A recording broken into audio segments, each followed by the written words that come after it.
तो सभी लोगों को नमस्कार। मैं विष्णु शर्मा ऑर्गेनाइजिंग कमेटी का मेंबर हूं और ये जो पहला सेशन है हमारे बीच सुभाष गई जी आए हुए हैं। तो हम लोग जब डिस्कस कर रहे थे इस पूरी सेमिनार को लेके, कई दिनों तक मीटिंग चली दिल्ली में, बॉम्बे में, वीडियो कॉन्फ्रेंसिंग के दौरान। तो ये हुआ कि कुछ फील्ड के एक्सपर्ट, जो सिनेमा के अलग अलग फील्ड्स के एक्सपर्ट्स हों, जो इंटेलेक्चुअल्स हैं, उनके साथ कुछ ऐसे चेहरे भी हों जिन्हें लोग इसलिए पहचानते हैं कि उन्होंने बहुत ज़्यादा काम किया इस फील्ड में, वो लोगों तक लेके गए। और बहुत सारे लोग ऐसे हैं पर्दे के पीछे की नींव के पत्थर जिन्हें लोग जानते नहीं हैं। उनमें से कुछ चेहरे आप यहाँ देख रहे हैं। तो घई साहब इसीलिए क्योंकि उनको लोग, आप लोग जानते हैं, इंट्रोडक्शन की जरूरत नहीं है। तो मैं बाकी लोग जो भी हैं यहाँ पर, जो पहला हमारा सेशन है वो जा रहा है बेसिकली सिनेमाई उपनिवेशवाद जो है, cinematic colonialism, global Indian cinema through western lens. तो वेस्टर्न और ग्लोबल सिनेमा के जो लेंस से देखते हैं, जैसे इंडियन सिनेमा को और बाकी जगह को भी, वो कैसे देखते हैं उसको लेकर परिचर्चा हम लोग करेंगे। कैसे जो उपनिवेशवाद शुरू हुआ, कैसे उन्होंने इंडिया को गरीबी के आईने से देखा, अमेरिका वालों को आपने देखा कि कैसे वो स्पेस वॉर करते हैं, दुनिया को बचाने निकल पड़ते हैं कभी। और अगर महिलाओं को लेके स्पेशली देखा जाए तो ईरान और कई सारे देश उसमें आते हैं और उनको अलग तरह से वहाँ पेश किया जाता है, उनको वैसी छवि बनती है। टाइबेट को लेते हैं तो कैसे वहाँ पे तंत्र मंत्र जादू ये सब दिखाया जाता है। चाइना को मार्शल आर्ट का बड़ा चैंपियन दिखाया जाता है। ढेर सारे इश्यूज हैं जो आप लोग देखते होंगे। तो कैसे हम लोग इंडियन सिनेमा की जो इमेज है उसको फिल्मों के जरिए, इंडिया की इमेज बेसिकली जो सॉफ्ट पावर डिस्कस हो रहा है, उसको आगे ले जाएं और उस जो एक स्टीरियोटाइप इमेज बनी हुई है उसको तोड़ें। तो इसलिए ये फील्ड के एक्सपर्ट, ढेर सारे लोग, बड़े बड़े जाने माने नाम हमारे बीच हैं। मैं परिचय करा देता हूँ। दीपक करंजीकर जी हैं। दीपक करंजीकर जी आईसीसीआर के अधिकारी हैं और बावजूद आईसीसीआर के अधिकारी होते हुए वो एक्टर हैं, डायरेक्टर हैं और ढेर सारी जो अलग अलग सिनेमा के फील्ड के अलावा भी बहुत सारे अलग अलग फील्ड्स में काम करते हैं। और सिनेमा देखा जाए तो English, Marathi, Hindi language in सब में एक्टिंग कर चुके हैं। और जो इनके साथ डोमेन एक्सपर्ट कमेटी है, जो नेशनल मिशन है फॉर कल्चरल मैपिंग, उसकी चेयरमैन रह चुके हैं। और गवर्निंग काउंसिल है संगीत नाटक अकादमी, उससे भी जुड़े रहे हैं। तो ऐसे में हमारे साथ दूसरी जो है हमारी इस पैनल की मीनाक्षी शेड्डे जी। मीनाक्षी शेड्डे बेसिकली मेरी तरह ही जर्नलिस्ट, फिल्म क्रिटिक और ढेर सारे जो फिल्म फेस्टिवल्स होते हैं, करीब 20 फिल्म फेस्टिवल इंटरनेशनली होते हैं, उनकी जूरी में रही हैं। और इनका कॉलम आता है संडे मिड डे में। और ढेर सारी जो अलग अलग variety magazines, screen international, film comment, इन सब में इनके आर्टिकल्स आते रहते हैं। और मैं आपको एक खास बात ये कि स्क्रिप्ट मेंटर है ये, स्क्रिप्ट लैब वर्ल्ड वाइड जो है उससे पिछले 15 साल से जुड़ी हुई हैं। तो इनका जो वर्ल्ड वाइड एक्सपीरियंस है और जो कई सारे वर्ल्ड में फंड्स बने हुए हैं उनसे जुड़ी हुई हैं। तो बहुत सारा सिनेमा को ग्लोबली ले जाने में, उसको ऊपर बढ़ाने में और इंडियन जो लोग हैं उनको वो बताने में कि ग्लोबली हो क्या रहा है और उनको कैसे सपोर्ट हो सकता है, तो वो बतौर मेंटर या फंड स्पेशलिस्ट काम करती हैं। और फिल्म क्रिटिक तो ऑलरेडी है ही, जर्नलिस्ट हैं। इमो सिंह जी को आप लोग जानते होंगे, कई लोग ढेर सारे। तो इमो सिंह जी ने बहुत सारी शॉर्ट फिल्म्स डायरेक्ट की हैं और उन शॉर्ट्स फिल्म्स में अपने पुनरावृत्ति को नेशनल अवार्ड मिला था बेस्ट शॉर्ट फिक्शन के लिए। और वो अभी जेएनयू के जो school of arts and aesthetics हैं उसके मेंबर हैं और बोर्ड में हैं बेसिकली। और इसके अलावा जो सहारा चैनल था उसके लिए ढेर सारी इन्होंने डॉक्यूमेंट्री शोज डायरेक्ट करे हैं। सोनी का एक शो डायरेक्ट किया है। तो बहुत लंबा मतलब उनका एक्सपीरियंस उस फील्ड में। और हमारी चेयर घई साहब को मतलब इंट्रोडक्शन देना ही मुझे अच्छा नहीं लग रहा है कि मैं उनका क्या इंट्रोडक्शन दूं। कई सारे हैट्स पहनते हैं, आपने उनकी फिल्मों में देखा होगा। बीच में जब वो कभी कभी दिखते हैं अपनी फिल्मों में हैट पहन के आते हैं तो वो कई सारे हैट लेते हैं। अभी भी मैं देख रहा हूँ लगातार सरकार की कई कमेटियों में बने हुए हैं। और जो उनका प्रोडक्शन हाउस है उसका विस्लिंग वुड्स है। और फिल्में तो हैं ही, अब नई एज के लिए फिल्में बना रहे हैं, वो नई छोटी फिल्मों पे भी काम कर रहे हैं, नए लोग भी काम कर रहे हैं उनके साथ। तो घई साहब हैं। तो मैं शुरुआत करूंगा दीपक जी से। दीपक जी अपनी बात रखें इस मुद्दे पे, आपकी क्या राय है। मैं चाहूँगा कि शुरू के, जैसे हम लोगों ने डिसाइड किया कि 15-15 मिनट आप लोग बोलते हैं, फिर डिस्कशन आगेगा, तो शुरू करते हैं। तो जो भी टाइम आपको।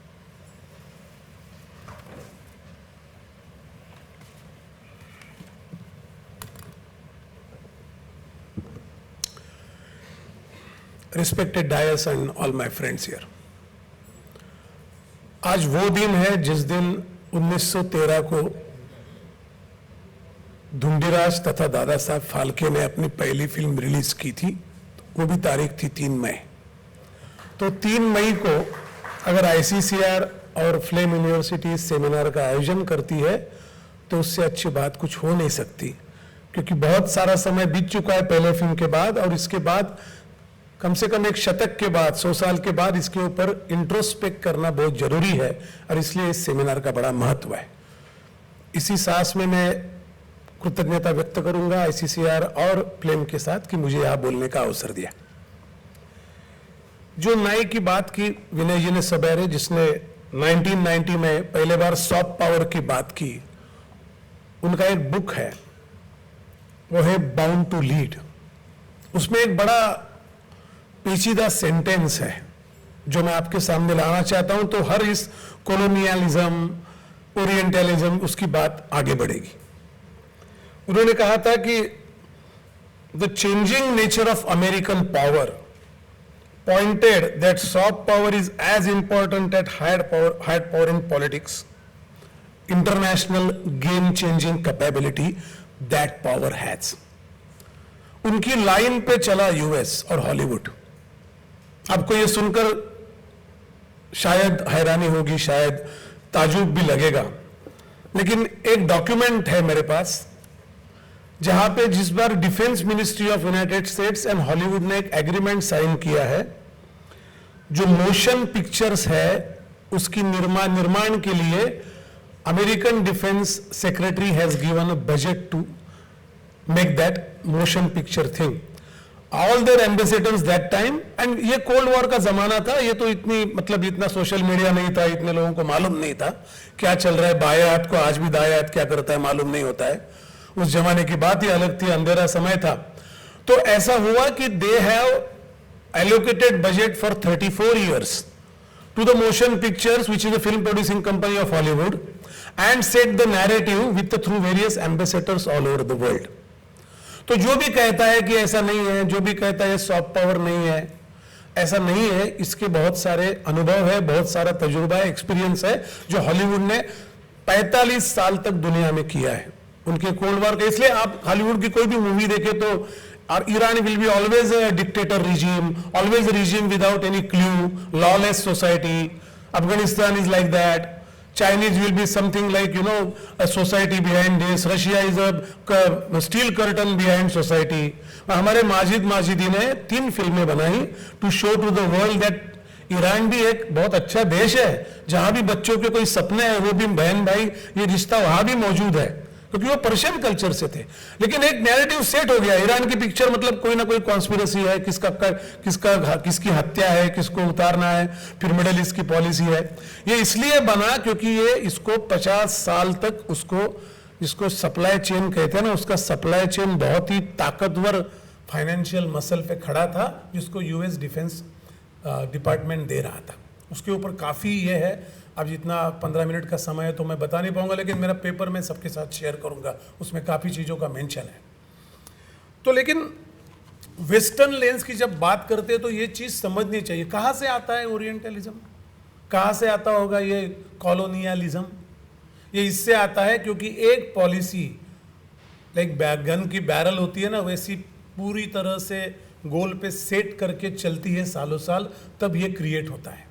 और वैसे भी दुनिया के बहुत सारे देश कॉलोनी में थी, किसी ना किसी की कॉलोनी थी, तो पावर भी थी, फाइनेंशियल मसल भी था, मिलिट्री पावर भी थी, और कल्चरल के उस हर एक देश की संस्कृति को ढाकने का पूरा उनका मंसूबा पूरा हुआ।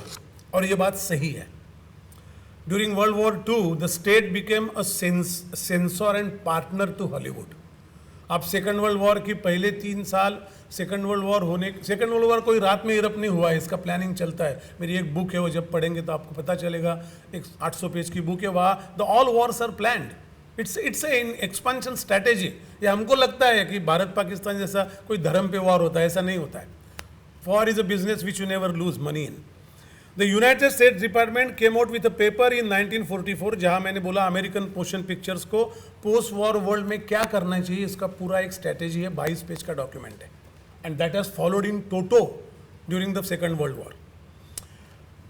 Western lens, which is considered as pioneer in this cultural colonialism, there is a straight line you can draw between cinema, its narrative, its discourse, and foreign policy.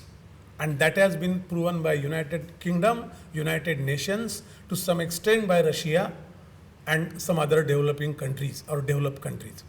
We have, up to this point, did not understand this straight line. And don't get my statement as I am making some harsh statement. Did not means अपनी वो बुनियाद नहीं है कि हम किसी और को ले जाएंगे किसी चीज को हाथ में और किसी और चीज को साध्य करेंगे, ये हमारा दिखाने का और इसका हमारा जरिया अलग नहीं है, और वो हमारे डीएनए के साथ जुड़ा, उसमें कोई बुरी बात हम किया ऐसी बात नहीं है।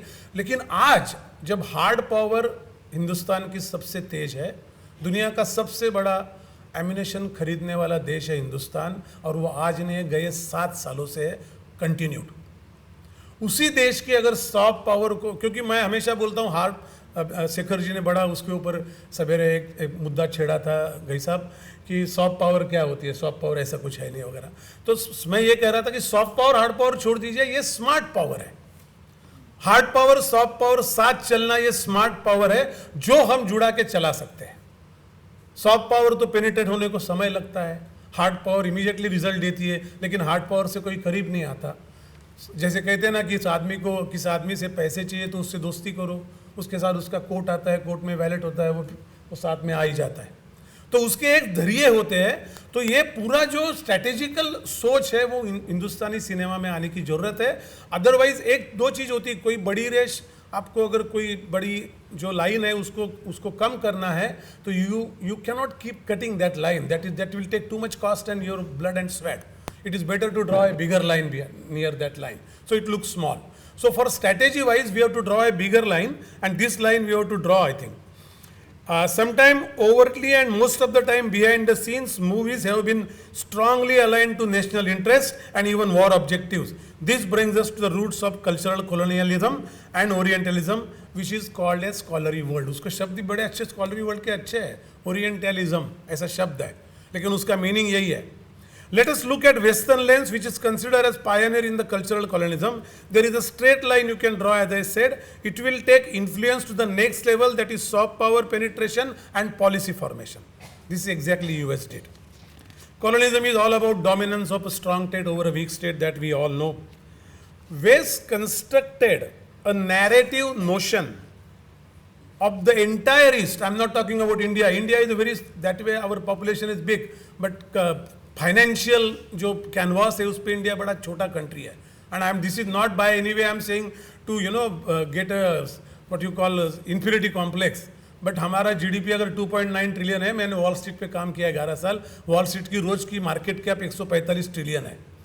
तो वो साइज में फर्क पड़ता है. हमारी साइज बहुत है टेबल के उस साइड में, जहां हम कंजम्पशन पे जाएंगे तो हम दुनिया को नचाएंगे. मतलब सीके प्रहलाद करके हमारे एक दोस्त थे यूएस को, एक सेमिनार में बोले थे जहाँ मैं हाजिर था. उन्होंने कहा था कि India is like a elephant, when it start dancing on stage everybody has to vacate the stage, which is true. But before that elephant start dancing, if the elephant is maligned with some name and notion about a country of sadhus and countries of sap and countries of it's a complete poverty and slums and lawlessness and woman harassment and all that, if that elephant gets painted, then even if that elephant dance, people will not vacate the stage, because they say this elephant should not get a chance on the stage. ये soft power की बुनियाद इतनी strong है, and that is what the cinema can do to that. West constructed a notion of the East as other. और ये culture कैसा है हमारा? महर्षि रमन क्या कहते हैं? when they have been asked a question how to deal with others, his answer was there are no others. ये हमारी डीएनए की सोच है. and West has created a narrative, a notion in a strategic document that entire other than West is other, through Orientalism, which turns the East into a place to be feared or desired as an image of West. Imagine otherness. Other and otherness are the two elements they have done for 5 decades. And since the topic is Western lens, I am putting that. I will not go to the other topics because there are 2 speakers to speak. The themes are, as I said, Iran and all the things. Russia is a criminal, undercover society. Saudi women are depressed. Indians are slavery, poverty, deep people, exotic and absurd Tibetans. South Americans are drug and crime gangs and dollar-hungry people. Americans are basically, Africans are basically enslaved and uncivilized. So on and so on. And with that, they set a narrative: the superior power is US. The white people are very, very, very fair. They are very objective. There is no lawlessness in that country. I worked on Wall Street for 11 years, and I know how much lawlessness is there. The entire Iraq war has nothing to do with Bin Laden. But those are the stories which I tried to write in my 4 books, and that can be a movie themes to at least erase that or draw a bigger line to that. I always think many scholars who wrote about or painted the East didn't really visit or experience the Eastern culture. There are thousands of papers on the Western scholars which you can go through on web and you can go and find in library. And you just ask the simple question: how many of them visited those countries or those Eastern cultures? Very few of them. You can count them on fingertips. So with somebody's perception, I build a perception, and I create a perception for somebody who is living there, is the most absurd game to play with. And why we need to become victim of that? So that is what we say when this topic is cinema as soft power. We have to understand all this background canvas. Like they say, any leader erupts in a country, he has to understand the political or geopolitical canvas of that country. So this is the canvas we will all have to work henceforth to create that soft power, whatever goal we have. Because the West was not hugely exposed to the East, the easiest way to generalize Eastern people was to build fictional characters of an extreme. Take name of any movie and you will find that. I can read out the list of 27 movies right now and 54 others with some shade, but we don't have that much time, but the paper will have that. It seems that as if Asian men are also victim to extremes. In some portrayals, they are cold-hearted villains and ruthless kung fu masters, while in other films, they are portrayed as losers who have all the brains but no social skill, or clueless immigrants fresh out of the boat. जिस संस्कृति ने 5000 साल, मतलब राम महाभारत का काल तो 7000 साल पुराना है, ये बोया है। महाभारत की बात कर रहे थे, उस पर 1000 मूवी हो सकते, सवेरे बात हुई। तो उस संस्कृति को कुछ लॉलेस है, क्लूलेस है, ऐसे कहना इतना कितना मतलब आसान तो छोड़िए, कितना स्टूपिड है। But that has been said, and when this has been said, understand APS, जिसको एशियन पैसिफिक अमेरिकन कहते हैं, are generally paid for less than whites with the same educational levels. APAs receives a lower return on their educational investment, who forces them to seek higher education with great favor. This is when in 2010 APAs were 4.8% of the US population but had only 2.1% of board of director seats in Fortune 500 companies. It starts with that. And it flows through the soft power, because soft power दिखती नहीं है ना। कोई encroach करे country को तो उसका headline बन जाएगा, लेकिन सॉफ्ट पावर जो पेनिट्रेट होगी उसको समझने में बहुत टाइम लगता है। So it has to change. The award का भी इंटरनेशनल अवार्ड इसके बारे में दिए गए, उसमें बहुत सारा ओरिएंटलिज्म है, उसमें पूरा परसेंटेज डाटा है, I can read out for you.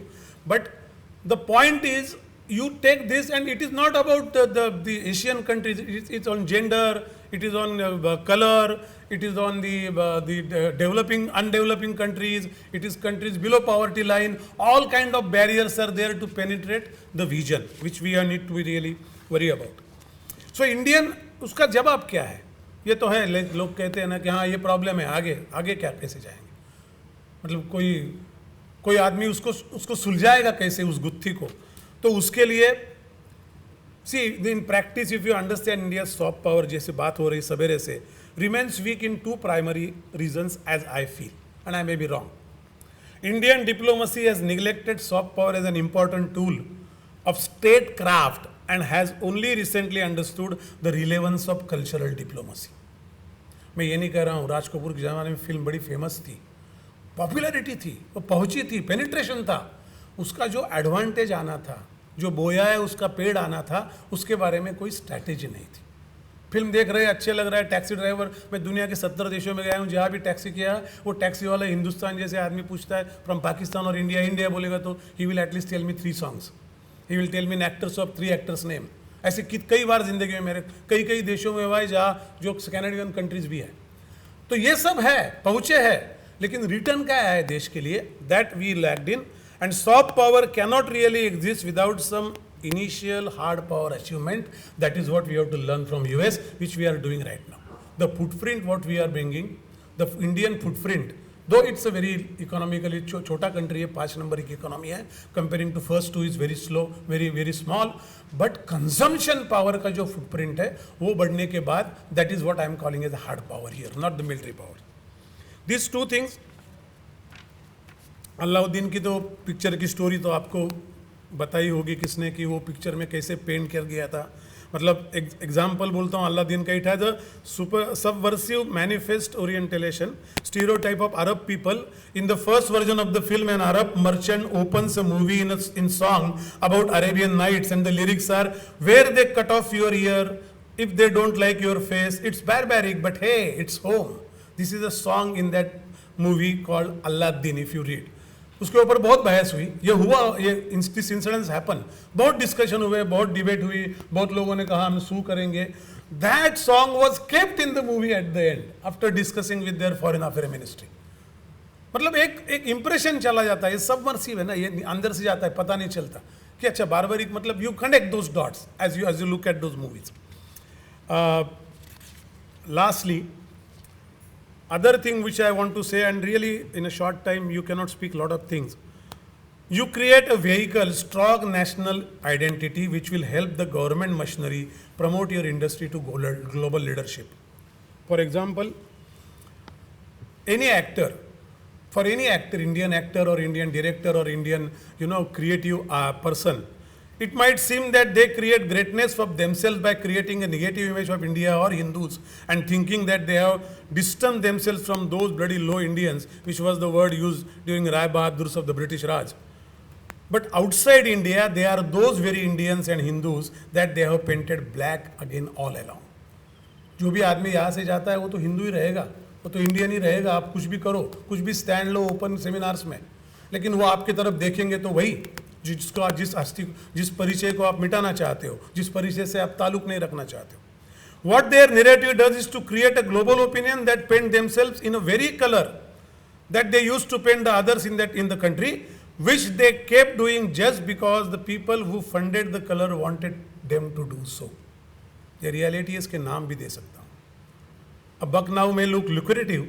Self obsession निगोशियनिज्म कहते हैं उसको of the fact, and spiritual ethos of the civilise culture may seem rebellious and accelerating, but it is spectacular way to commit suicide. Raj Kapoor ji used the power of his craft that he was bestowed with and created an image of India that was truly transformational for at least 2 generations of the people internationally. Every actor, every director today has that capability with him or her. Even today, Raj Kapoor is not something unnatural phenomenon. It's normal creative person like we are all are. Either she or he can create a winning horse or losing mule out of a society she or he is born in. What you give to the society will decide what it gives to you. Karma का सिद्धांत ही है ना. You cannot escape from that karma सिद्धांत. It does come back to you to bite you what you have given. So I think with that I will end. Only one thing, what we are doing change, I will just put one proof of that and then मैं वाणी को विराम दूंगा. Jialong H in 2017 in South China Morning Post article, Bollywood offers China lessons to soft power. ऐसे नाम का उसने एक article लिखा. उसका बाद में लिखना कुछ आया नहीं उस पेपर में, वो अलग स्टोरी है, उसके बारे में बाद में बात करेंगे. राइट्स, उसमें उन्होंने लिखा था that it is very surprising how without any government funding, Bollywood film Dangal has not only generated forceful soft power but also billions of income in China without any government of India support, active support. As Kapoor जी कह रहे थे ना कि China के पास अगर 45,000 theatre एक बन गए 2 साल में, तो हमारे यहाँ 15,000 थिएटर भी नहीं चल रहे. He has given credit to the openness and freedom of speech in India for success of Bollywood Hindi cinema. A creative artwork requires openness and tolerance. That is what China should learn. China should look back, and China need to understand and give importance to that cultural soft power, which will stop making human life from commodity and which will make a very big hand in the foreign land. Thank you very much.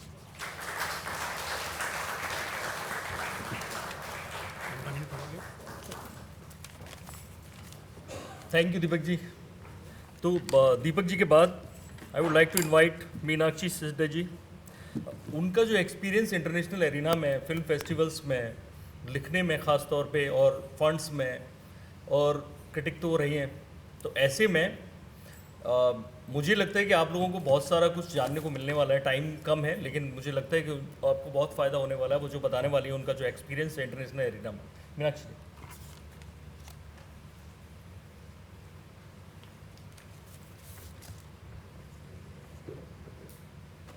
Thank you for the opportunity to be a panelist here.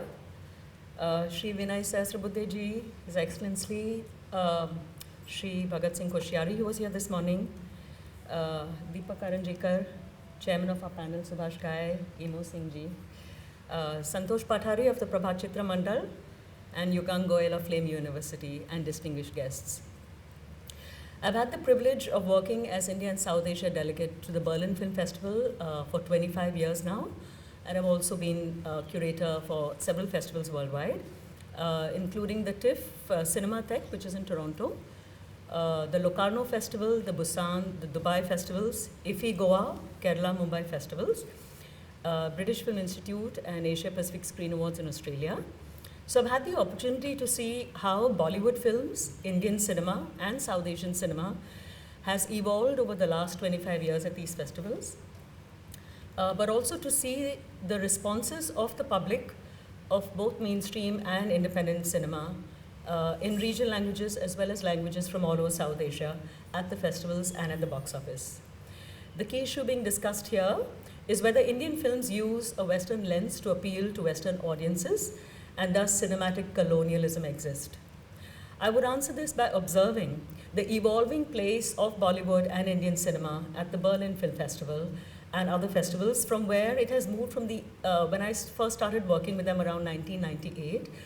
So one of the early big mainstream films was Mani Ratnam's Dil Se, and Sanjay Leela Bhansali's Hum Dil De Chuke Sanam. And they were shown in this experimental section of the Berlin Festival called the International Forum of New Cinema, which is considered their most experimental section. And I said, okay, something's very wrong here. These are most mainstream masala filmmakers, Mani sir and Sanjay Leela Bhansali. How come they're getting selected in an experimental section? I'm of course very thrilled if any Indian film gets selected at any festival, because it means it has been selected over several thousands of entries from all over the world. But I was interested as a programmer, how come this film is experimental? And a very senior colleague of mine, Dorothy Wenner, who trained me in a lot of everything I know today, is really because of her guidance.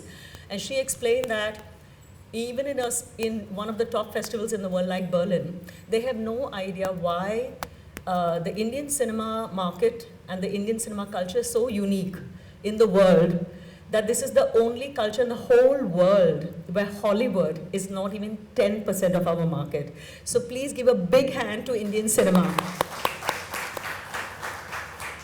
This is something extraordinary, because everywhere in the world, there's a lot of either subsidies to promote their own cinemas, or protectionism. So there's quotas, there's protectionism to keep Hollywood out. So Hollywood has actually destroyed national cinemas everywhere in the world.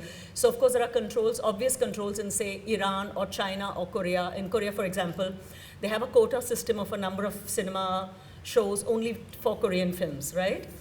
But in India, you know, Hollywood has been here for a century with massive budgets, with big stars. And after 100 years, more than 120 years, they still have only 10% of the Indian market. So Indians really love Indian cinema. So when we're looking at the Western lens, it's just one more thing also. It's not that, you know, even without those lenses, we still have a very huge market in India. And that was something that I was alert about.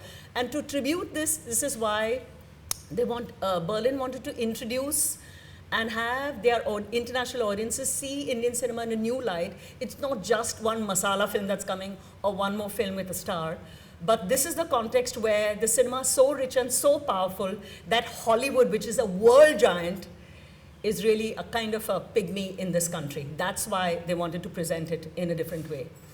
Other than these, of course, we've also had initially, when I worked with them, so films were in this experimental section, whereas in the last couple of years we've had, I mean, traditionally Indian cinema all over the world has really had credibility because of independent cinema, regional cinema, etc. And occasionally they've had a big Bollywood film or a mainstream film. But so these films have moved from that experimental section to the last couple of years. We've had, for example, Zoya Akhtar's Gully Boy, which was in a big, very important section called the Berlinale Special. This year, equally important, we had Sanjay Leela Bansali returning to Berlin with Gangubai Kathiawadi, again in the Berlinale Special. So it has moved up from kind of a paddle bar event to really center stage. So it's also an example of how seriously the festival is taking both regional cinema as well as mainstream cinema. And of course, Shah Rukh Khan has always been an evergreen favorite at Berlin. I think if he has a new film that we don't take, I'll just have my throat slit, because they are such huge fans of Shah Rukh for a very, very long time. And this is very, very unusual and extraordinary, because Berlin is a completely international city and a completely international festival. It does not have a diaspora audience as there is in, say, London or New York, which already has a huge Indian and South Asian population that will in any case go for his films. But this is completely international. So I remember for a show of, for the world premiere example of Om Shanti Om, I think like the Consul General, his wife and I were like 2-3 of the very few Indians in that audience. It was completely international and you couldn't get a ticket. They were sold out in 5 seconds online. So also, so we've shown a huge number of his films, including Dil Se, Veer Zara, Om Shanti Om, Kal Ho Na Ho, Dawn, Dawn 2, and My Name is Khan. And there have been massive crowds for his films coming from all over Germany, from France, from Switzerland, from Poland. I have met scores and scores of Polish teenagers from Poland. They've made solid setting and arrangement for the last 2-3 months before Berlin, which is the cheapest hostel, let's block book, which are the cheapest trains we can take. They all want to come and see Shah Rukh's film and want to take his autograph if they can. These teenagers have planned, they brought huge flags saying Kahami SRK, which means we love you SRK. They've had hundreds of balloons of the colors of the Indian flag. These are people in 1920 who can tell me the titles of every single film that he has made. I met teenagers who told me the names of the TV serials he made before he became a film star. They don't know a word of Hindi and they know all the titles of his films. They've seen a lot of his films, right? So this is an extraordinary thing. As Deepak ji said, we have not really cashed in on that. There are all these pockets and pockets of deep goodwill, and we haven't really been able to assimilate that into a policy that really works as a long-term sustainable strategy. I interviewed Shah Rukh Khan in Berlin and I asked him, why is it that the Goras love you so much? And he said, actually, I don't know. And I said, what do you think it is? And he said something very, very insightful. He said, I think in the West, you have a button for everything. You have a button to press to make orange juice. You have a button to take an elevator upstairs. He said, I think I'm their button to cry. And I thought that was so eloquent because, for example, when Germans or Europeans see a European French film, German film that's melancholic or poignant or sad or about the war or the Holocaust or anything, so they, if it's tragic, they kind of stifle their sobs and they kind of connect with the film, but they don't express it. But with the Shah Rukh film, they're laughing and they're crying and they're like 2 handkerchiefs they need to wipe their tears and they're laughing and they feel okay to express themselves, which they otherwise feel inhibited. So something about him allows them to release their emotions. With his films, actually, I wanted to say that to his films, I've met I mean, people literally, as I mentioned, from all over the world, but the one image that stays with me is of a woman who was screaming. She's quite an old woman. I think she was from Afghanistan. She was in this flying burqa because she had come running, huffing and puffing from some city very far away. She traveled some 6 or 7 hours to come to a Shah Rukh screening, and she couldn't get a ticket. And she was just kind of beating her breast, sitting on the stairs outside the theater and screaming and wailing as if there was a death in her family. I have never known such intense emotions. Like she was wailing as if somebody had died. Because she had come from so far, it meant everything to her to get a ticket to see a Shah Rukh film. And that is something we can hardly imagine here because, I mean, we Indians express our emotions in a different way. But somebody from a culture that doesn't know the language, right, and is still able to connect, that's an extraordinary global soft power. In fact, the Berlin Festival took this adoration of Shah Rukh one step further. So Dawn 2 was actually an Indo-German co-production. And it was co-produced by the Medienboard Berlin-Brandenburg. But unfortunately, it was not a hit because in that film, Shah Rukh plays a thief who steals money from the European Central Bank, and his fans did not like that. I've also been, I didn't want to have only a Western lens, I wanted to also open it up, in addition to the Western lens, to have a global lens through which the world sees Indian cinema. So at the Busan Festival, for example, people would say, Indo, Korishu. And I said, what? Sorry, I'm not getting this. Korishu. And it took me a while to figure out that they were referring to Krish, which was this huge hit for them, starring Hrithik Roshan. And I said, okay. And Krish was so popular, it was shown twice in successive years at the Busan Festival. Not once, but in successive years. And I said, you know what, I'm not getting this. So of course it's a great film here, but why would a Korean die to see it? I was interested. Because the Hong Kong cinema already makes fantastic martial arts, epic films, which are famous all over the world, from their own homegrown films to Crouching Tiger to so on, as well as Ang Lee's film, for example. So I was curious why Korishu was such a big hit for them. And he said, fantastic martial arts. So I think to him, it was interesting because it was a fantasy along with martial arts, and that made it very unique. So it's very interesting to me to see how another's viewpoint sees our cinema as so unique in their own way. Another example was another great revelation to me. So I had curated a package of Bollywood and Hindi films for a small festival in Korea called the Bucheon International Fantastic Film Festival. So there's a genre of festivals called Fantastic Film Festivals. And this was an image that will remain with me forever. Sorry. So they insisted on having K3G that year, Kabhi Khushi Kabhi Gham. And I said, can we have a different kinds of films? They said, yeah, but can you please give us this? Because a Korean distributor has already bought it, so we want to launch it here and then. And I said, that is fantastic because it means the public is willing to buy tickets to see a film, which is different from seeing it focused at a film festival. This image I will never forget. So K3G, they had the screening on a weekday, like a Wednesday at like 8 o'clock in the evening. So it wasn't a weekend, it wasn't 9 o'clock, and sabke liye chutti hai.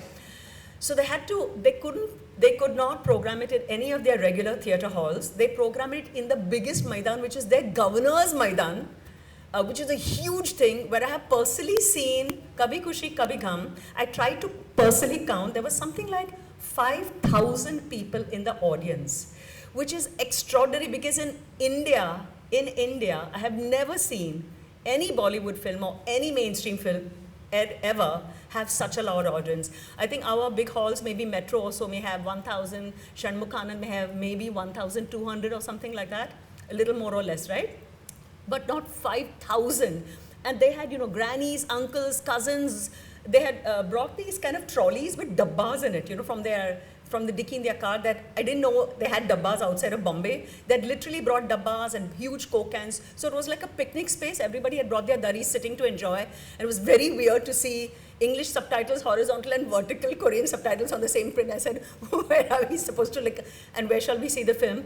But it was extraordinary because they were laughing so much, they were crying so much, and they, I wanted to talk to them after, why did they like this film? And they could not speak because they were crying so much. And I said, why do you love this film so much, K3G? And they said, you know what? It's the story of the two Koreas. And I said, what? Like, Karan Johar has to be informed about this, that K3G is seen as the story of the two Koreas. But they saw it as a story of two brothers who were separated and then united as a story of the two Koreas. And I thought, how interesting that they see a political story as a very personal one. Also, one of the reasons the subject is really relevant today is also because India, the US, and China are three of the biggest domestic markets in the whole world for any goods, but also specifically for film. And so Indians don't really need to push international sales so much. Of course they will, because it's healthy and it's always makes for more revenue. But even if they don't really push, India already has one of the biggest markets in the world. And the propelling, I think the greater growth is in the B and C towns, probably has as much geometric progression of audiences as outside to non-traditional audiences. And to look at the films that we have been sending to the Oscars and so on to analyze, what kind of stereotypes that are catered to or not. Just in the last 2 years, I would like to say that 4 Indian films that have actually won an Oscar nomination. While they did address stereotypes about India, each is a very feisty film celebrating the struggles and the occasional triumphs of the underdog.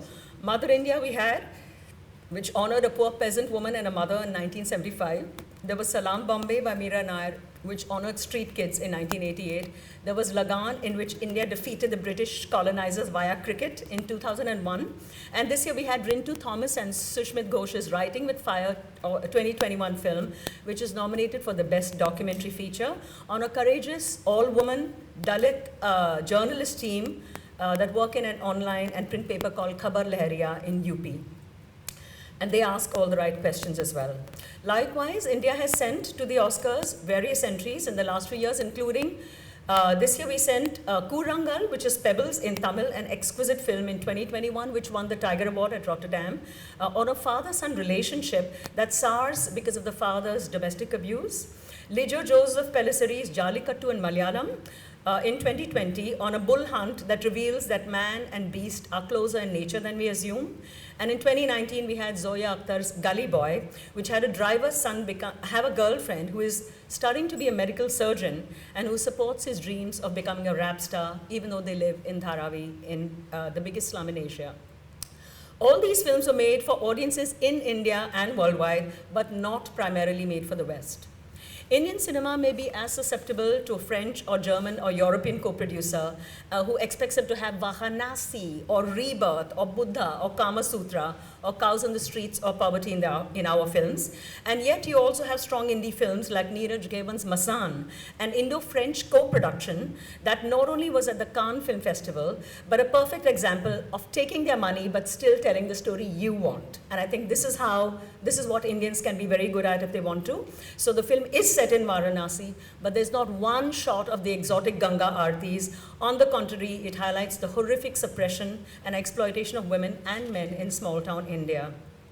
Also, we don't need a Western lens to tell us what to do. We have so deeply internalized various lenses ourselves, so we have our own homegrown contradictions. For example, Nargis Dutt, the terrific actress and later MP, criticized Satyajit Ray's Pother Panchali as selling poverty to the West, but she later herself coolly played a desperately poor, exploited peasant heroine in Mehboob Khan's Mother India, which then went on to win an Oscar nomination. So only I have the right to show Indian poverty to the West, not you.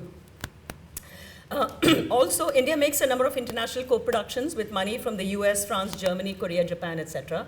And often the support comes not as money upfront, but by way of, say, a German cinematographer or a musician or a Korean editor or so on. And also there's a number of script labs, co-production labs worldwide that India is part of through Film Bazaar and many others.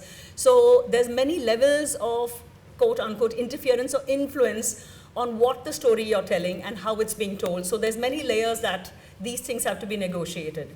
When we're exploring Indian cinema's place in the world in the context of Western cinema, I'd like to point out a few key facts that make Indian cinema unique, and I'm very proud of them. First of all, India makes the most films in the world. I'm sure you're familiar with that. But the number is 2,446 feature films. This was in 2019. By comparison, the US makes barely 1/3 our number, barely about 700. And I've deliberately taken pre-COVID figures so that it's a kind of sustainable comparison.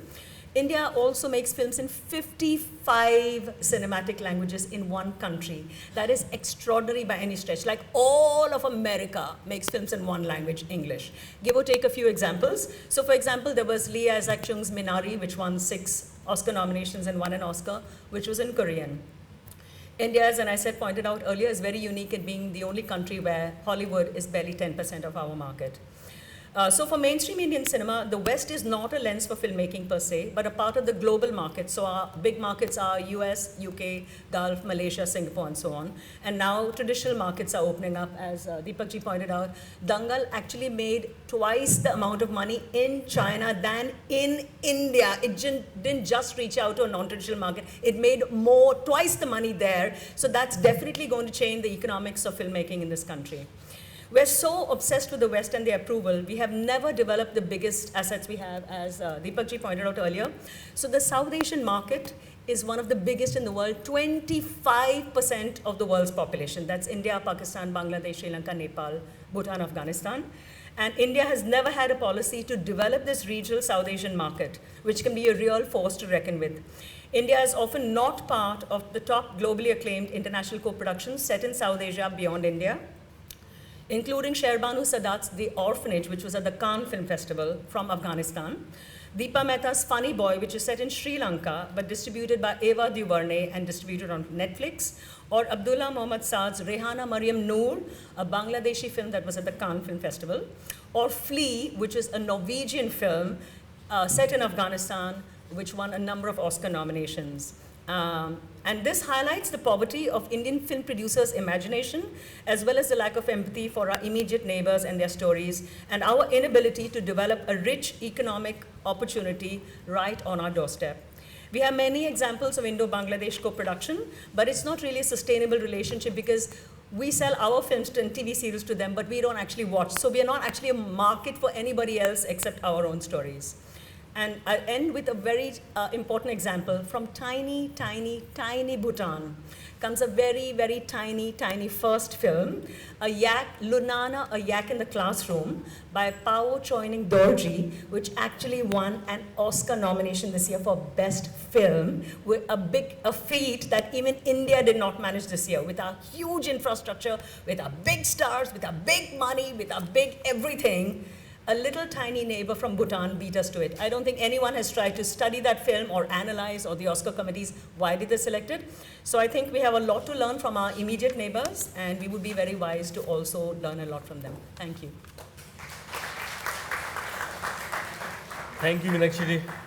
वो जब बोल रही थी इतने सारे facts figures और इस अंदाज के साथ जोश जो था, मुझे लग रहा था कि सुनता रहूँ, आप लोगों को भी शायद लग रहा हो, लेकिन टाइम की कमी, क्योंकि आगे डिस्कशन और होना है। मैं बुलाना चाहूँगा इमोज सिंह जी को।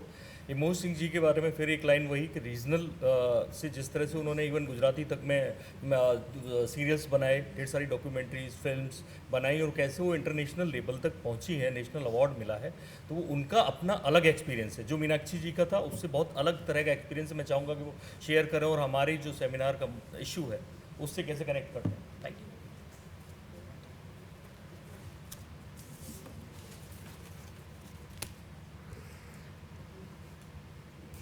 See, there's less time, so I'll take less time myself. I'm slightly not prepared for this kind of arrangement, but anyhow, I will go for it. Instead of talking about the macro level, I will talk about the etymology of this entire session, that is cinematic colonialism. When I received this information that there is a topic like this, I was mesmerized by this phrase, cinematic colonialism. And it's so exotic, it is neither here, neither there. And there is a parallel in filmmaking something called montage, where you juxtapose two shots side by side, and there is a different meaning which is not present in the first and the second shot. So I realized this kind of phraseology. And similarly, in the next, the subtitle, the Western lens, it is of the same nature also. When I thought about it, I thought about it a long time, and then I realized, is there a cinematic colonialism? Then I realized probably I will share an analogy with you, just the way I feel about this. See, just imagine yourself on a mountain top. It's a winter, and you're resting on a back on the grass and looking up on the sky, at the sky. And you see a lot of clouds. And after some time, you realize there is a cat, there is a car, and the clouds, they start forming, and you realize shapes, right? But you think about it a little bit. It is just an illusion.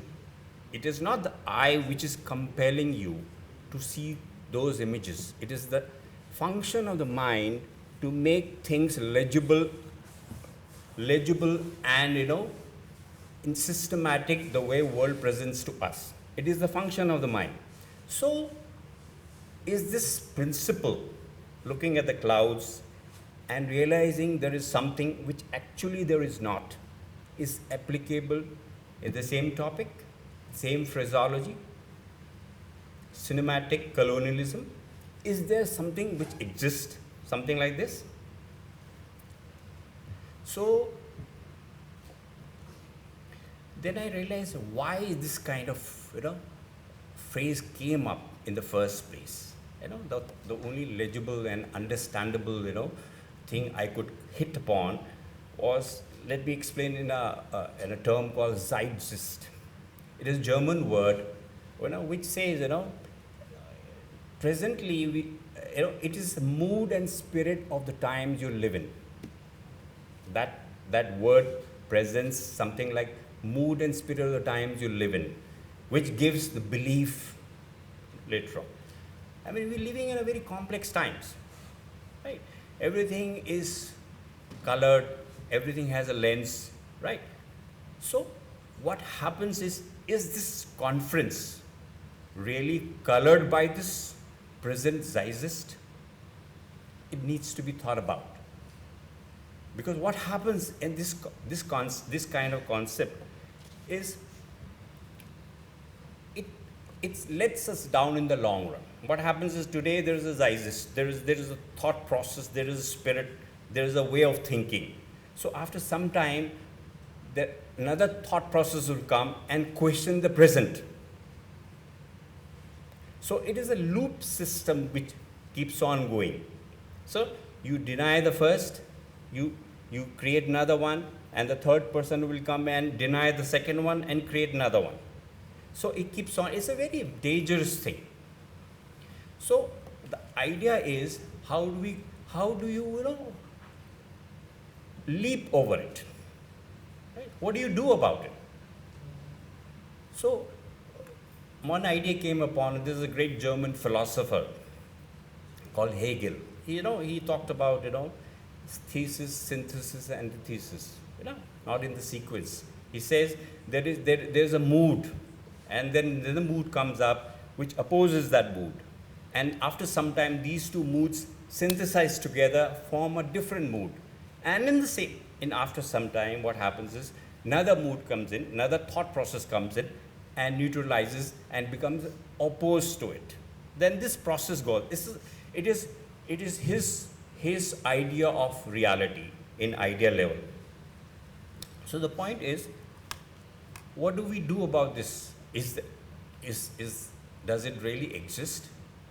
Right? I think it is a concoction of the mind, right? Like for instance, in the second subtopic, Western lens. I mean, I've seen a lot of lenses in my life. I have never come across a Western lens, right? Let me give a small example. Let me throw an idea at you. Something called Eastern lens, right? For instance, I quote an example of a Japanese cinema. There is an idiom in Japanese cinema called mono no awari, right? It is a culture-based thing, right? This idea comes from the Heian era of Japanese history. That is roughly around 790 to 1185. That is the time when Japan was going through massive amount of Buddhist influence. So the Buddhist idea, this mono no awari is a Buddhist idea. So what happens is, in this, the idea of mono no awari is, simply put, it says pathos of things. And it is a sad feeling of sadness at certain thing, but it is more than that. It is something, a deeper feeling of sadness. Something which comes with that, when you realize the transient nature of life. Each thing or object has its own place in time and space. So after that, it withers away. There is a sense of impermanence, right, in this idiom. So what happens is, in Japan, there came a movement, right, where in order to show sadness, right, they did not go onto a close-up. They went long, mid-shot or long shot, which is very odd, right? But that thing, right, it's culture based, guided by this concept called mono no aware, right? So films of Yoshijiro Ozu, it shows, in a late in a Tokyo Story or his other films, when the girl of the house gets married and goes off, the father, is sitting in the veranda, is feeling the absence of the daughter who was always there around, right from the little girl to the age when she was married off. So there is a sadness in his face. So that time, this director or this concept, to show this sadness, goes long shot or bit shot, not to the faces, to objects like a rows of chimneys, like a railway line, empty with no rails plying on it, right? And a seashore with a lone boat sailing far off on the horizon. So they believed that this concept, this idiom, right, will portray that kind of sadness. But it was applicable, right, and to Japanese cinema only. It never got on to the Western cinema. Now, if you look at this, is this some kind of Eastern lens? But it never got on because it was hinged on or supported by Japanese culture. So what happens is, I don't think apart from Japan there is no Eastern lens. It's just the juxtaposition of two words, which excites you. Eastern lens, Western lens, cinematic colonialism. I mean, for a person who's making films, who's just put a camera and everything is ready, I mean,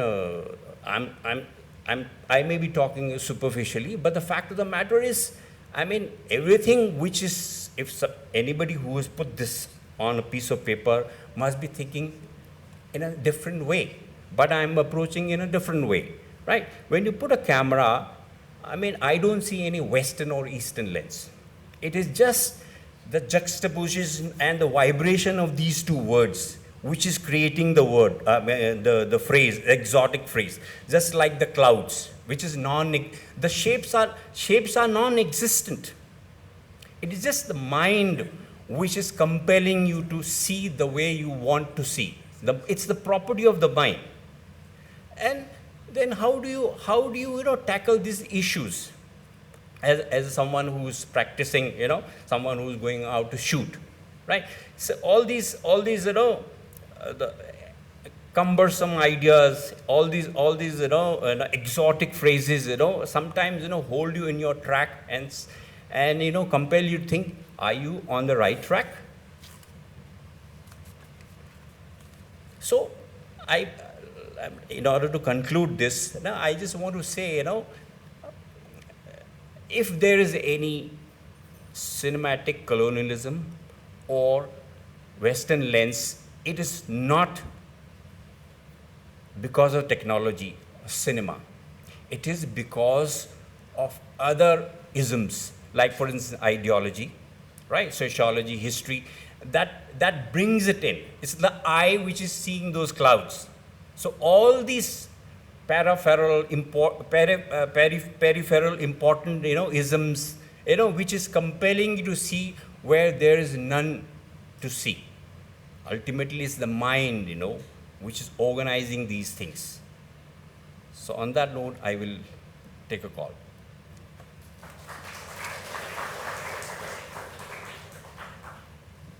thank you ji time से खत्म करने के लिए और इतनी अच्छी जानकारियाँ देने के लिए, क्योंकि इमोजी का जो खास तौर पे प्रोफाइल कभी पढ़ेंगे, मैं बता नहीं पाया हूँ पूरा, तो लैंग्वेज बैरियर को जिस तरह से वो तोड़ के काम कर रहे हैं अलग अलग भाषाओं में, और कैसे नीचे से ऊपर तक ढेर सारी चीज़ें बना रहे हैं जो रीजनल से लेकर इंटरनेशनल तक अलग अलग फील्ड्स में उनका काम है।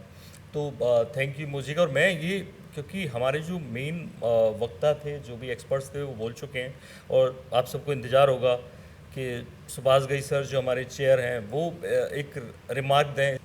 मैं फिर इनवाइट करना चाहता हूँ घई साहब को, हमारे इस सेशन के चेयर के, इन लोगों ने जो बोला है उस पर उनका क्या कहना है, वो क्या कहना चाहते हैं, क्या समझते हैं, उनका जो एक्सपीरियंस है। उन्होंने तो इसके लिए काम भी इतना सारा किया है कि मैं बता नहीं सकता। तो आप सबको पता ही है। गई साहब, मोस्ट वेलकम।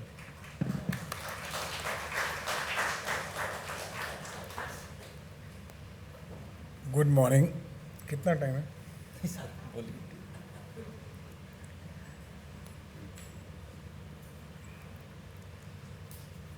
ये टॉपिक जब मैंने टाइटल पढ़ा इसका, the American colonialism and Indian lands, जिनके बारे में फिजिकली लेंस आपको इमोजी ने बताया, और दीपक जी ने जो हमें आज जागृति उसकी हिस्ट्री बताई, that how the government support is important to the creative people to develop a soft power. आपकी पूरी हिस्ट्री यही कह रही थी कि 1901 में अमेरिकन गवर्नमेंट ने 34 साल का कॉन्ट्रैक्ट बनाया फिल्म प्रोडक्शन हाउसेस के साथ to develop the soft power, American soft power through cinema. 34 साल का एग्रीमेंट, और हमें 70 साल हो गए हैं, 75 साल हो गए हैं, आज तक सिर्फ बातचीत चल रही है, चर्चा कर रहे हैं, आज भी चर्चा कर रहे हैं। हमारे भारतीय सिनेमा को बहुत प्रोत्साहित किया इन्होंने, बहुत बड़ी क्यूरेटर हैं ये, बहुत बड़ी, पूरे वर्ल्ड, सिनेमा वर्ल्ड को जानती हैं और हमारी फिल्मों को बहुत प्रोत्साहित करती हैं। And she understands the world cinema versus Indian cinema problem. लेकिन मैं आपको सिर्फ 3 छोटी छोटी कहानियाँ बताऊंगा जिसमें कि आपका जो पर्सपेक्टिव है वर्ल्ड कॉलोनिज्म का या अमेरिकन कॉलोनिज्म का, वो 3 कहानियों में आपको बात समझ आ जाएगी जो मेरे साथ गुजरी हैं।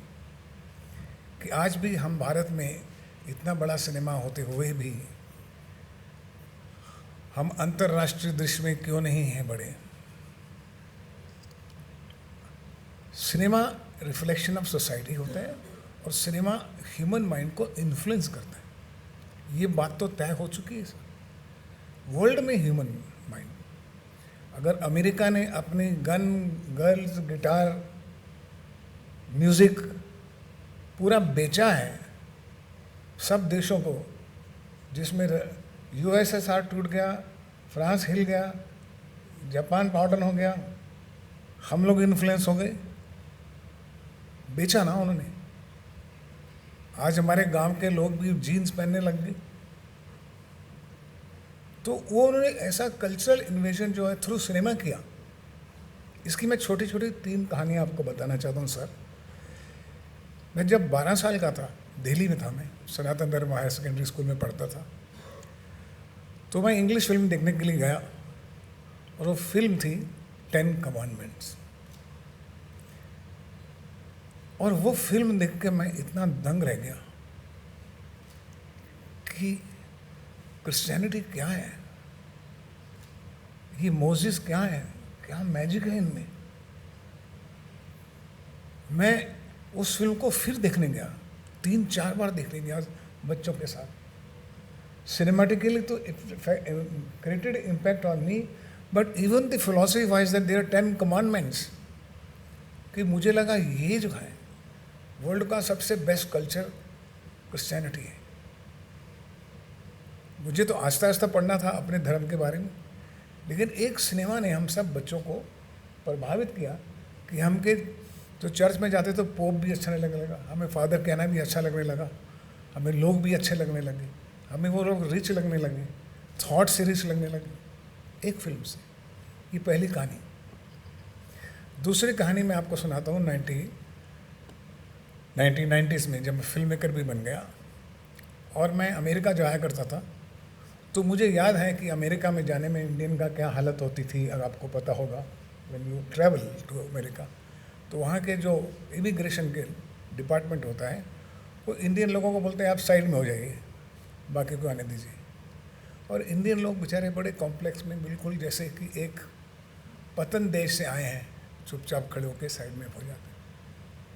ये सीन मैं 80s में देखता था और मुझे दुख होता था कि हमारे भारत को ये नहीं जानते। अगर कोई कहे भी तो हमें कहते थे ईस्ट इंडीज हैं, East Indians. They never knew we are Indian, they used to call us East Indian. और दूसरा नाम उनको मालूम था हम पाकीज़ हैं, जो गोरा नहीं है, जो हमारी जैसी शक्ल का है, उसको पाकीज़ बोलते थे। ये तो एंटिटी आम जनता में थी। ये पहली दूसरी कहानी। तीसरी कहानी मैं आपको सुनाता हूँ। एक फिल्म मैंने बनाई थी 1999-2000 में। उस फिल्म का नाम था ताल।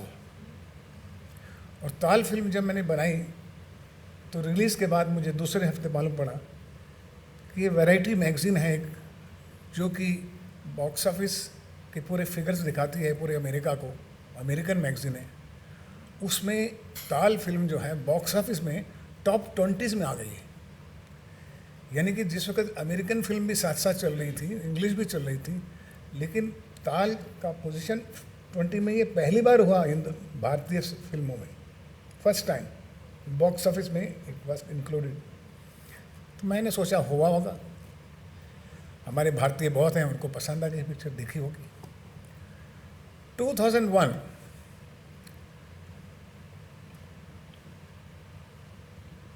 एबर्ट रॉजर,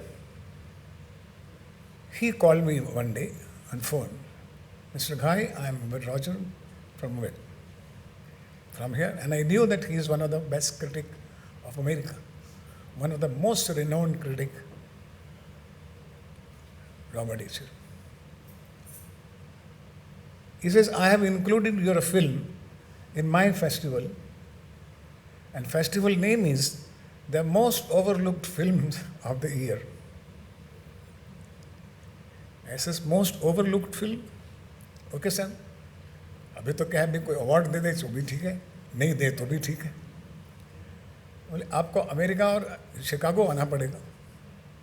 हम पहुंच गए, मैं शिकागो पहुंच गया, वो इलिनॉइस यूनिवर्सिटी थी। वहाँ पर उन्होंने शो रखा ताल फिल्म का। This is a story you must listen to, बाकी तो छोड़ दीजिए। तो मैं बहुत नर्वस था कि इन्होंने जो शोज़ में बुलाया है, और मुझे भी बुलाया है as a chief guest shows के लिए, because I am a film maker and I am a Hindi cinema maker. And there were 3000 only American who had never seen Bollywood film, जिन्होंने कभी हिंदी फिल्म देखी नहीं थी। उन लोगों को एज ए ऑडियंस बुलाया। मैंने बोला अब मैं स्टेज पे क्या बोलूँगा? तो उसने कहा कि I went to Hyderabad in India and I went to a theater and I saw this film. It was a house full and I enjoyed the film. I said there is something very magical about this film, that how these Indian films are not recognized by us. So I had this festival, so I invited Mr. Ghai and his film Tal, and we are going to show you, because there is going to be screening after that. Before the screening they called me and Mr. Ghai would like to share his views too. उन्होंने तारीफ़ की film की। तो मैंने उनसे ये कहा पूरी ऑडियंस से, 3000 अमेरिकन पहली बार हिंदी फिल्म देख रहे हैं। I said I must tell you I am an Indian and we make Indian films. We are epical people, we believe in epics, we love to tell, told and retold the same story, Ramayana and Mahabharata. We do not want to explore the third quarter unless until we are perfect in ourselves. So we are India. I introduced India with a zero and whatever I could do say. Bharat को introduce किया मैंने उनसे. So it is not East Indies, it is Bharat, it's India. So I said we make musical films because all our epicals, जितने भी नाट्यशास्त्र हैं हमारे, दासास के, भाषा के, तुलसीदास, कालिदास के, ये सब काव्य में है, पोइट्री में है।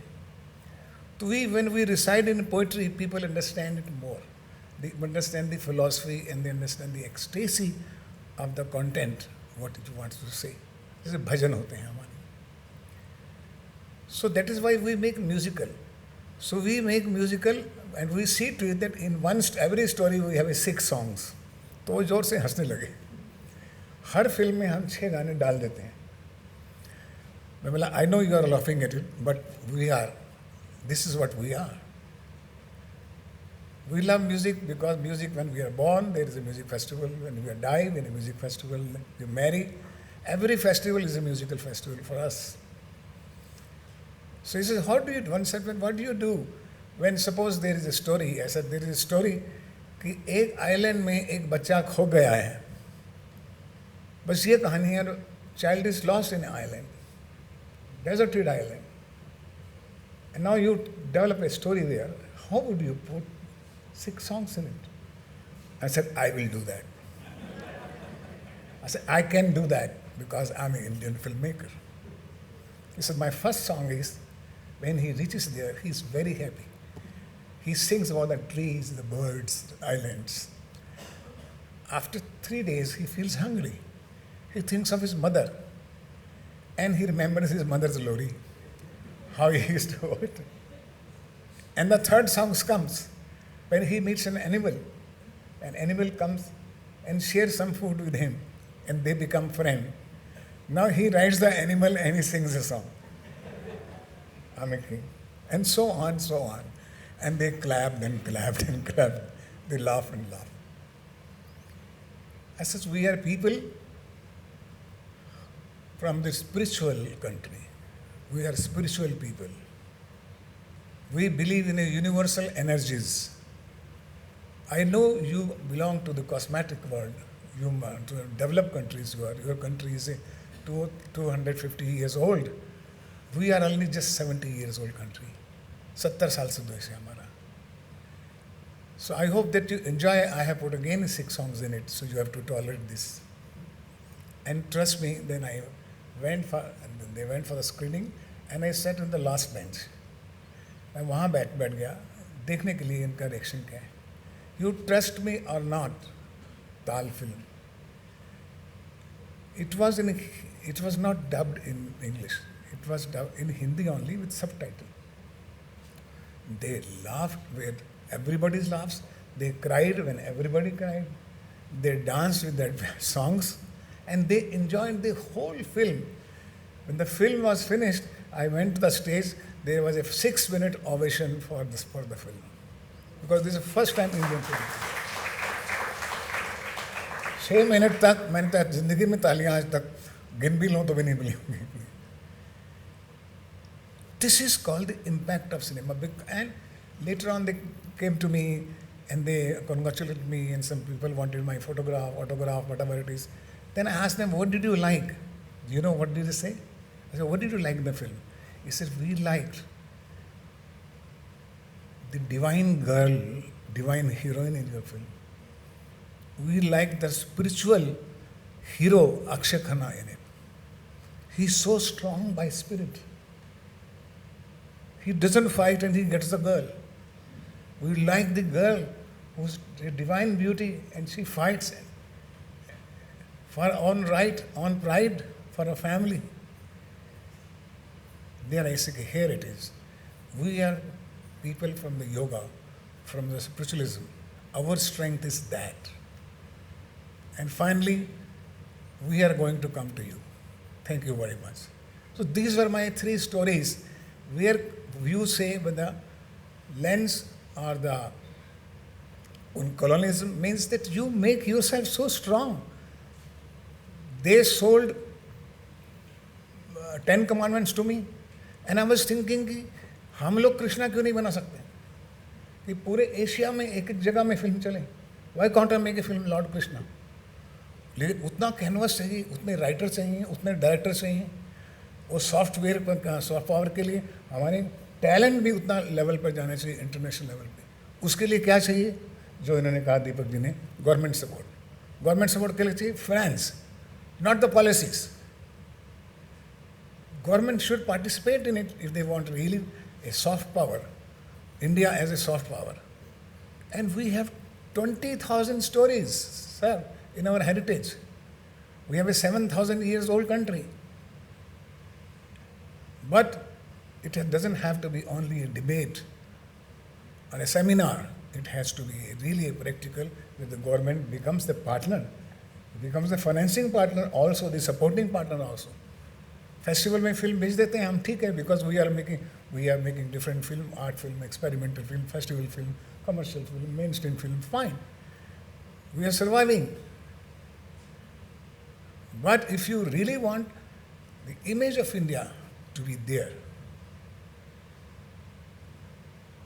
we have to understand that let us have the perspective for our lens, how we can sell our energies and sell our power to them.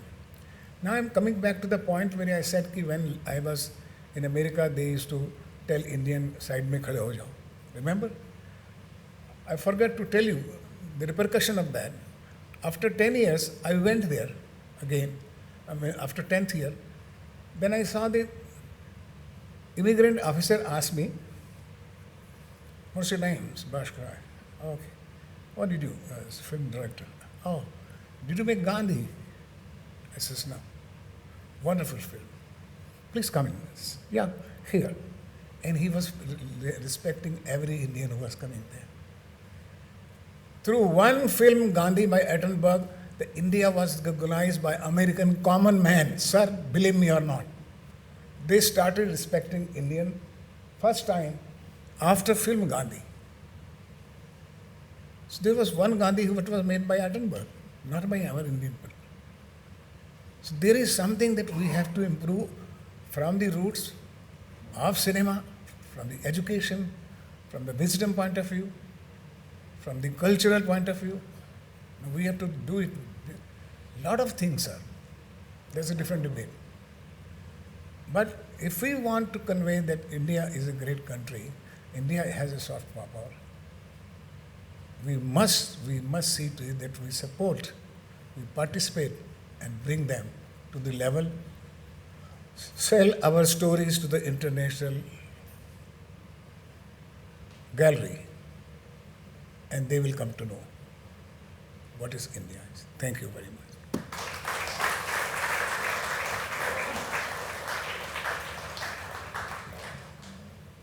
आपने घई साहब को सुना, शेखर कपूर साहब को भी सुना होगा। आपने एक कॉमन पाया होगा दोनों में, क्योंकि दोनों लोग मिले नहीं, दोनों एक दूसरे के प्रोग्राम में मौजूद नहीं थे, लेकिन दोनों ने एक कॉमन बात जो बोली सॉफ्ट पावर बनाने के लिए, वो खास तौर पे जाने अनजाने में यूथ को उन्होंने फोकस किया किस तरह से जो हमारी जो इंडिया में, एक तो उन्होंने महाभारत का जिक्र किया, सर ने प्राचीन ग्रंथों का जिक्र किया, और कैसे भारत के अंदर जो लोगों में अंदर से जो चीज़ें आनी हैं वो जब तक निकल के नहीं आएंगी, अपने ऊपर गर्व पैदा नहीं होगा, वो सारी चीज़ें नहीं हो पाएंगी। जो सर ने कहा, कोलंबस का जिक्र किया, तो मैं आपको बता दूं, ऐसे मेरी बेटी एक बार सवाल पूछ रही थी कि अमेरिका बड़ा महान है और ये सर, तो मैंने उसको बोला कि एक बार इंडिया को ढूंढने निकला था कोलंबस, यूरोप से निकला, वेस्ट इंडीज़ जिसको बोला जाता है उसने उसे अंदाज़ लगाया कि ये जगह इंडिया जैसी है, उसको वेस्ट इंडीज़ नाम दिया गया, और जब तक कोलंबस जिंदा रहा तब तक उसको अमेरिका का पता नहीं था, वो अमेरिका को इंडिया समझता रहा। ये आप चेक करिएगा, जब तक जिंदा रहा उसको नहीं मालूम था कि ये अमेरिका है, वो इंडिया बोलता रहा उसको, तभी वहाँ इंडियाना प्रांत और ये सारी चीज़ें हैं। तो जब तक हम लोग नहीं बढ़ते हैं, जैसा सर ने बोला लगातार कि महाभारत से लीजिए, वहाँ से लीजिए, अपने ऊपर जो पुरानी चीज़ें हैं उनको निकालिए और हमारी इंडिया पे गर्व कीजिए। तो यूथ को मुझे लगता है कि इनकी क्लिप्स शेयर करनी चाहिए निकाल के। अभी मैं सुमति वासुदेव जी को बुलाना चाहूँगा, ICCR सेक्रेटरी और हमारी आयोजन समिति की सदस्य, हमारे चेयर घई साहब को एक मोमेंटो देके सम्मानित करें। स्मृति चिन्ह हमारी तरफ से उन्होंने समय निकाला।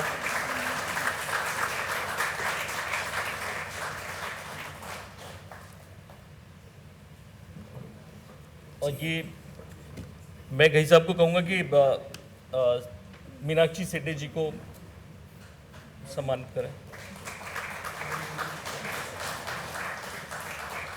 इमोद सिंह जी को घई साहब सम्मानित कर रहे हैं स्मृति चिन्ह देकर। दीपक जी को, क्योंकि ICCR के ही हैं, घर के हैं, घई साहब स्मृति चिन्ह दे के उन्हें।